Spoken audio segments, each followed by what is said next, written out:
Thank you for watching DC Statehood Today. My name is Deneysha Rirchard.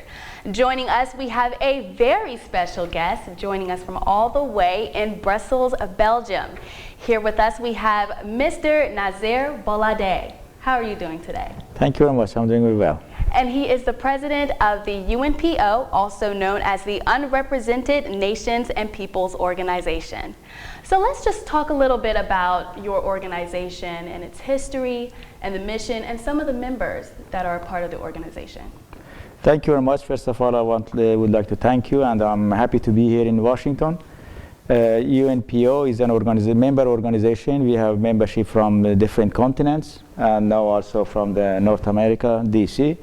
We have representing different people. They have different objectives, but all of them think that they are in somehow, some way being discriminated and does not having their full right as a human being. Well, thank you for that. Now, also, there are very strict requirements into becoming a member of the UNPO. What are some of those requirements? Well, the requirements differ from different group of people. As I said, there are differentiation of the people also at different kind of situation that they are. For instance, Taiwan is a country that doesn't have representation in the United Nations, and the DC has applied, it doesn't have full representation and full right within the system of the United States of America. So there are people like Balochistan that I represent at the UNPO. We are looking for our self-determination within Iran in the federal system, or for sovereignty of the Baloch people. So we all have our different objectives, but one thing that we share, we have some demand from the state or from the international community. Now, we all know that the UNPO does have an international community. And specific to the Washington, D.C. area, what went into the decision into granting membership to the UNPO? D.C. as a member of the United States does not enjoy the same membership right that other states enjoy in the United States and in the Senate and in the Congress. Their representative does not have the same voting rights. When people vote somebody to the office, they expect him to do something and to defend them in the United States Congress and the House of Representatives, but they do not have this possibility. And that's why we think that as they pay taxes, so as the other member or other citizen of the United States of America, they should have same right. And that was some of the criteria that UNPO has accepted as a membership of the DC. And we hope DC one day become a full member and with the full right as other states in the Representative House of the United States of America. Now, I'm very sure that the UNPO will give great assistance to the District of Columbia. What are some of the ways that the UNPO helps its other members of the organization? Well, UNPO, for instance, for the DC is that it's create an understanding, because not so many in the world understand why the DC doesn't have the full membership, and some other countries like ours, and they have been giving some kind of attention internationally, having been possible for them to talk their situation with the United Nations and other democratic institutions.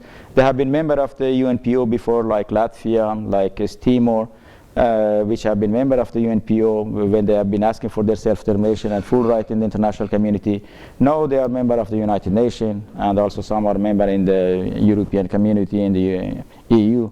So there are different ways that the UNPO can assist those people to trying to get their right as a people and for their self-determination.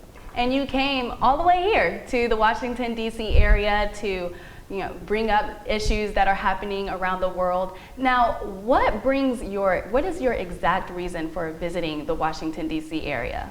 Well, my plan visit for the Washington, D.C. was in opportune time, because I was planning this before, to come here as a representative of the Baloch people, to come here and to talk about situation for the Balochistan, which is divided between Iran, Pakistan, and Afghanistan. We face massive and persistent human rights violations. This is not the same thing that you have in the D.C., but there's a difference there. But we share the common interest to make sure that, because when people are asking for their right, they are not in different, they could be in different situations, but everybody has right to be a full member of its country anyway. So we are trying to get the attention of the US government and the House of Representatives to say that in the Middle East there are different kind of conflict. There is not only one conflict like Shia and Sunni. We have people like Baloch, in that region, like the Arabs also, or Persian, or Kurds, and particularly the oppressed nationality like Baluch and Kurd in that region. So you are here on business, making things happen, but how have you enjoyed the fun side of Washington, D.C.? Well, I always enjoy being in Washington. It's not my first time. I take walk around Washington, and I've been here so many times, different places in the Washington. I like it to be here sometimes. I come here once, twice, or 3 times a year.